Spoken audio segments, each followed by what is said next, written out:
So today I'm just gonna do a video review on the sneaker collection.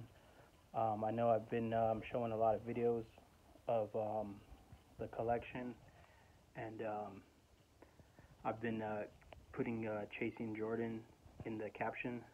So today I promised I was gonna do a full review when I get to a certain shoe. So right now I haven't looked into getting the next pair, so I'm just gonna kind of wait until something hot comes out. But as far as 2022, the year, at the end of the year in 2023, this is like the hype that I've been collecting. And so today I'm just gonna show you the shoes, give you a review, and kind of just give you a little bit of history. So right now, like the year of like the dunk coming out, and people are bringing back like a lot of the dunks. So it was like a good time for me to get into sneaker collecting again, and a little bit of history of my background of sneaker collecting. I've been doing it for years. I started when I was younger. Before I was a teenager, I was buying like Nikes and different shoes and learning about shoes. Um, so ever since then, I've always had like some kind of love or passion for sneakers, um, and exclusive, rare sneakers.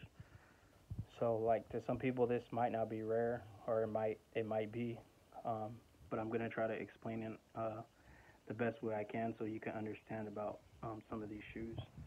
So I kind of put them in order from the first pairs I started picking up and collecting, or that I was trying to get my hands on. So I'll go ahead and show you the first pair. So this is a Nike Zoom Rookie Galaxy Foamposite Penny Hardaway from 2019. So the shoe was released on a Nike drop in that year or around that time. Um, I was trying to get my hands on this shoe. So the day it dropped, I tried to pick it up for retail, which I couldn't hit. I didn't hit. It didn't give me the shoe. Um, so then I kind of just like gave up on this shoe, and I started looking for alternatives to like a Foamposite shoe or like a basketball shoe. But I always had like my eyes on this shoe. Just always trying to get a hold of it. And there was never really like no history or pairs about this. It never really hit that like crazy hype status, because it was just like a shoe that people really didn't really know too much about. So the only way I knew I could get a hold of this was to try to find it in its authentic form, or its original form from Nike. So I kind of just did some research as the years passed, and I just couldn't find a pair from Nike. So I kind of just went into my own hands to try to find something close to it, or like aftermarket like China pairs, and I just couldn't even find those pairs that were like real or authentic. So finally this year, when the dunks started coming out, I kind of just got back into sneaker collecting little by little. But then I figured like if I didn't start collecting now, the culture was just gonna die. So I had to like make my mark. And then this was the first pair that I picked up. So I picked this up from Flight Club, and it was like pretty good pair. And then I did a little bit of history and research on some of the marks on the shoe that were marked on it, and that was like a silver marking. And back in the days, these shoes with markings like that would come from Nike Elites after they were like clearanced or they were marked down. So that pair right here that you see was marked with that marking. And just a little bit of history. It's like a Foamposite shoe. Penny Hardaway brought these out in the actual games, but it was really like not released to public. It was more exclusive. And then they had their like releases of different versions. But this is the 2019. So that's like the first pair that you see here. And then after that pair, I went ahead and picked up a second pair. So I was kind of like not really trying to collect. I was just kind of seeing like how far I could get, because the shoes were exclusive. It was just hard to get. But then I got lucky on this pair from Nike. I just like randomly was on the website and seen a pair in my size. I couldn't get it, so I went to like stores. The stores didn't have it, so then I kind of just went out of my range to go find a size, and then I picked it up on I think it was a Nike website or a Nike app.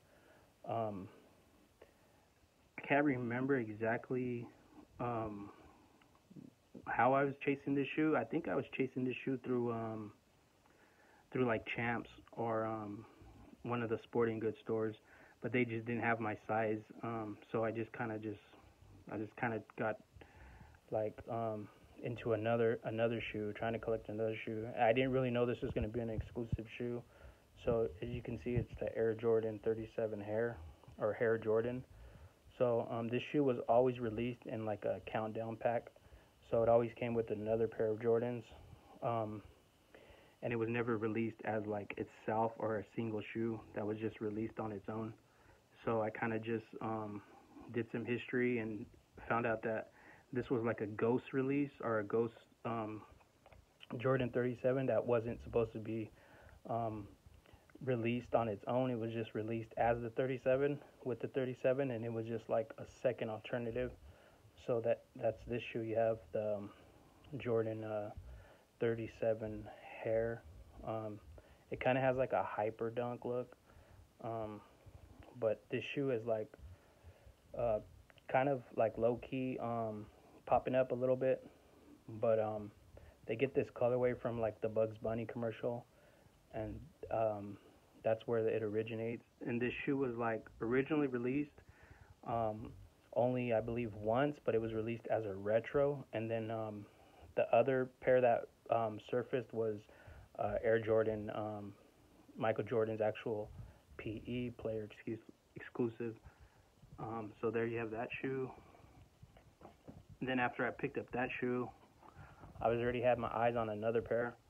So I was looking for something more like more out there, more exclusive, something that just like was gonna just change the collecting game for me and give me like a little bit of attention. So then I was like just surfing the internet and surfing like sneaker news and different kind of outlets for sneaker collectors. Then I stumbled upon the Travis Scott Astroworld concert, and I did a little bit of history on the shoe being not released, and it was canceled through all vendors and through all outlets like Nike and Travis Scott's website. So then I went ahead and picked this one up. It has a shroud over it, but underneath you could see the Air Trainer 1 Nike. Then it just has like hits of Cactus Corporation and then like Cactus Jack symbols. But originally this Air Trainer 1 was designed by Tinker Hatfield, but this collaboration was for Travis Scott, and it was just like a canceled sneaker that never released due to the fact of the people that died at the Travis Scott concert. So there you have that, the third pair. And then the fourth pair I came across on the Nike website. It's a women's Air Jordan 1 Low special edition. So they get this color blocking from the Heritage, or the Homage Heritage, that was exclusively released in some pairs in Chicago. So this is the women's version. So you got like the 85 1 Jordan High, and then you have like on this side you have like a UNLV colorway, color blocking, and then you can see it split down the middle. So yeah, this was the fourth pickup from Nike. And then I'll continue on this shoe next in the video, and then I'll give you a little bit of history on the rest of the pairs.